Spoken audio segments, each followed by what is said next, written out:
Assalamualaikum warahmatullahi wabarakatuh. Saya Hesti Elsawidia dari kelas 12 IPA 2. Di sini saya akan menyampaikan sedikit tentang pemilihan umum pertama Indonesia tahun 1955. Pemilihan umum legislatif Indonesia 1955 merupakan pemilihan umum pertama di Indonesia. Pemilu ini sering dikatakan sebagai pemilu Indonesia paling demokratis. Pemilu tahun 1955 ini dilaksanakan saat keamanan negara masih kurang kondusif. Beberapa daerah dirundung kekacauan oleh DI atau TII, Darul Islam atau Tentara Islam Indonesia, khususnya pimpinan Kartosuwirjo. Dalam keadaan seperti ini, anggota angkatan bersenjata dan polisi juga memilih. Mereka yang bertugas di daerah rawan digilir datang ke tempat pemilihan. Pemilu akhirnya pun berlangsung aman. Pemilu ini bertujuan memilih anggota-anggota DPR dan konstituante. Jumlah kursi DPR yang diperebutkan berjumlah 260, sedangkan kursi konstituante berjumlah 520, 2 kali lipat kursi DPR. Ditambah 14 wakil golongan minoritas yang diangkat pemerintah. Pemilu ini dipersiapkan di bawah pemerintahan Perdana Menteri Ali Sastro Amijoyo.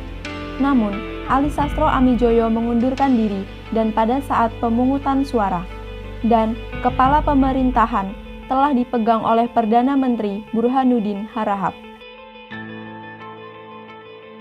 Pemilihan pertama awalnya direncanakan pada Januari 1946.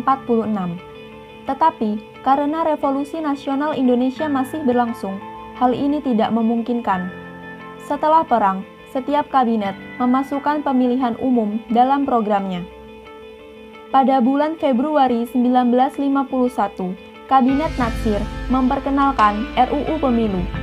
Tetapi, kabinet ini jatuh sebelum diperdebatkan dalam parlemen. Kabinet berikutnya yang dipimpin oleh Sukiman berhasil mengadakan beberapa pemilihan regional. Akhirnya, pada bulan Februari 1952, Kabinet Wilopo memperkenalkan RUU untuk pendaftaran pemilih. Diskusi di Dewan Perwakilan Rakyat tidak dimulai sampai September karena berbagai keberatan dari partai politik. Menurut Said, ada 3 faktor penyebab hal ini terjadi. 1. Para legislator khawatir kehilangan kursi mereka. 2.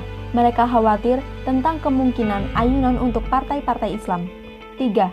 Sistem pemilihan sesuai dengan konstitusi sementara tahun 1950, sehingga akan berarti lebih sedikit perwakilan untuk daerah di luar Jawa.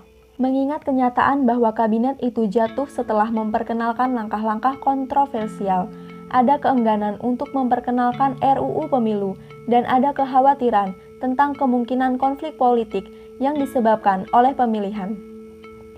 Meskipun demikian, banyak pimpinan politik menginginkan pemilihan umum karena legislatif yang ada pada saat itu didasarkan pada kompromi dengan Belanda yang sebelumnya merupakan kekuasaan kolonial, dan karena itu dianggap memiliki sedikit otoritas rakyat. Mereka juga percaya bahwa pemilu akan membawa stabilitas politik yang lebih besar. Hal ini semakin diperkuat oleh peristiwa 17 Oktober 1952 ketika tentara bersenjata di depan istana menuntut pembubaran badan legislatif, menyebabkan tuntutan yang lebih besar dari semua pihak untuk pemilihan awal. Pada 25 November, RUU Pemilu telah diajukan ke Dewan Perwakilan Rakyat. Setelah 18 minggu perdebatan dan 200 usulan amandemen, RUU tersebut akhirnya disahkan pada 1 April 1953 dan menjadi hukum pada 4 April. RUU ini menetapkan jumlah keanggotaan legislatif di mana 1 anggota legislatif untuk 150.000 penduduk dan memberikan hak untuk memilih bagi semua orang yang berusia di atas 18 tahun atau yang pernah atau sudah menikah. Begitu RUU ini disahkan, kabinet mulai menunjuk anggota komite pemilihan pusat. Hal ini dilakukan untuk memiliki 1 anggota dari setiap partai pemerintah dan ketua independen. Namun, Partai Nasional Indonesia (PNI) memprotes bahwa mereka tidak memiliki anggota dalam komite, dan perselisihan ini masih belum terselesaikan ketika kabinet itu jatuh pada 2 Juni.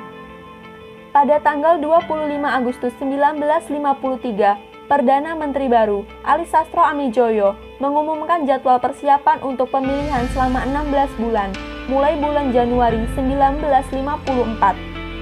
Pada tanggal 4 November, pemerintah mengumumkan Komite Pemilihan Pusat baru yang diketuai oleh anggota PNI, S. Hadikusumo, dan termasuk semua partai yang diwakili di pemerintahan. Pemilu 1955 dibagi menjadi 2 tahap, yaitu tahap pertama adalah pemilu untuk memilih anggota DPR.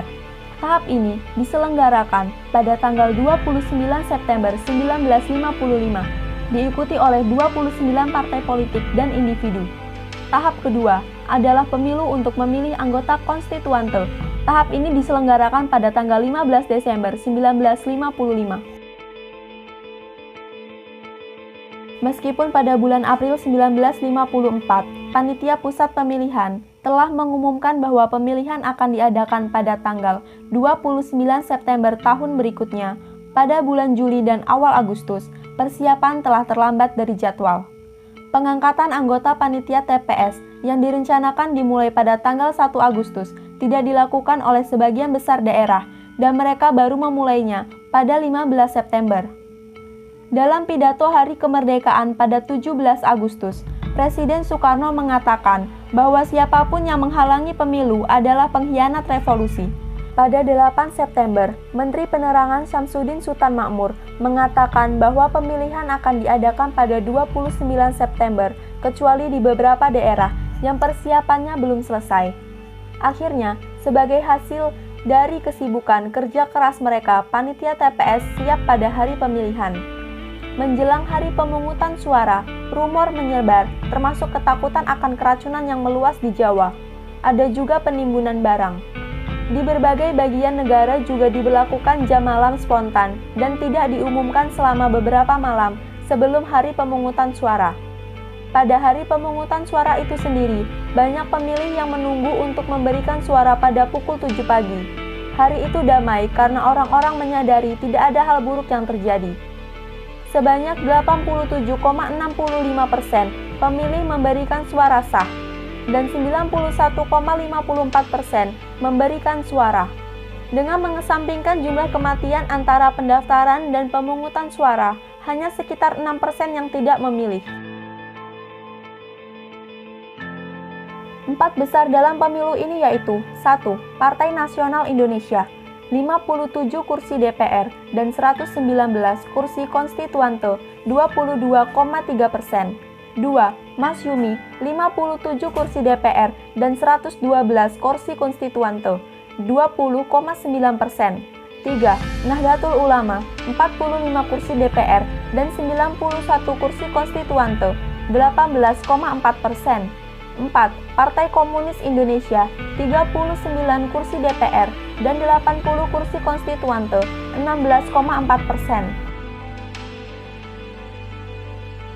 Pemilu 1955 tidak dilanjutkan sesuai jadwal pada 5 tahun berikutnya 1960. Hal ini dikarenakan pada 5 Juli 1959 dikeluarkan dekret presiden yang membubarkan konstituante dan pernyataan kembali ke Undang-Undang 1945. Kemudian, pada 4 Juni 1960, Soekarno membubarkan DPR, hasil pemilu 1955, setelah sebelumnya Dewan Legislatif itu menolak RAPBN yang diajukan pemerintah. Presiden Soekarno secara sepihak melalui dekret 5 Juli 1959 membentuk DPR gotong royong, DPR GR, dan MPR sementara, MPRS, yang semua anggotanya diangkat presiden.